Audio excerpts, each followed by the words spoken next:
Who gets chocolate cravings regularly? Raise your hand. Or hit the old like button to let me know that you do.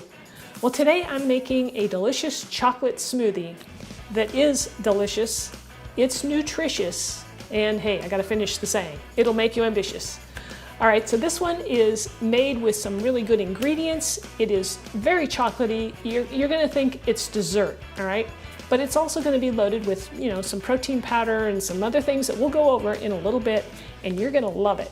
I'm Rockin' Robin, and I'm gonna show you how to do it right after our chef joke. All right, so here's our chef joke. What do you call stolen cocoa? Hot chocolate. This is such a short video and very quick to make. Should we have a second chef joke? What do you think? Let me know down in the comments. And stick around to the end and see if there is another one, okay? Don't go away. Okay, we're gonna start off here. I've frozen my banana. You can do that and just keep them and have them ready to go. Add some frozen blueberries, not too many because we want this to taste like chocolate, right? And then we will add some coconut milk. This is full fat. I got this at Trader Joe's. Now for our chocolate flavor, I'm using Guittard's cocoa powder. It's unsweetened, so you can, control the sugar in this. And I put in a couple of tablespoons. You can get the written recipe down below in the description of this video. Now for some extra fiber, I placed a couple of tablespoons of chia seeds in a coffee grinder and grinded them up to add some fiber to my drink. I toss in my chia seeds that I grounded up earlier, just so that, like I said, it's more absorbable. Get my almond butter here, and I'm just gonna, just put in like a tablespoon, no big deal. I've got some protein powder, like I said, use whatever you have. And sometimes I add a little bit of ice depending on, how thick I want it, and I might add a little bit of water. Okay, so I put a little handful of some chard that's already been rinsed and ready to go. And I'll throw in a few little sprouts. Sometimes I'll put in some parsley, basil, just whatever I've got, So just feel free to do that. And it's, like I said, it's not too much. Sometimes I stick a lot more greens in there because I'm used to it now.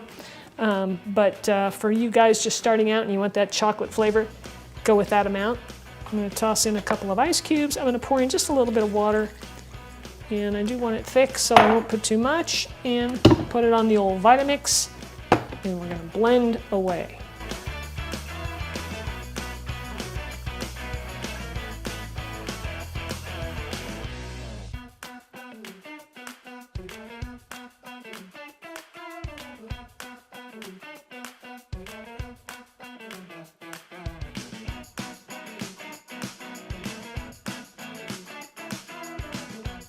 All right, I'm sneaking in my last chef joke here just to see if you guys are still watching. All right, here we go, last one. Why did the Oreo go to the dentist? Because it lost its filling. All right, let's give this a taste. Delicious. Thick and creamy and chocolatey. And if you want to bump up the chocolate even more, you could add more cocoa powder, or you could even add like a chocolate bar. I get these at Trader Joe's. This one's from Uganda. You can see here it's got 85% dark chocolate, very little sugar, and it's even got a fair amount of fiber, which is so good for us. You could throw in a couple of little squares of that, bump it up even more. Thank you so much for watching. I hope you enjoyed the video. Let me know by hitting the subscribe button, smashing the like button, leaving me a comment, any of those things. Thank you again for watching, and if you'd like to check out my apple pie smoothie, you love smoothies, that's a good one to try.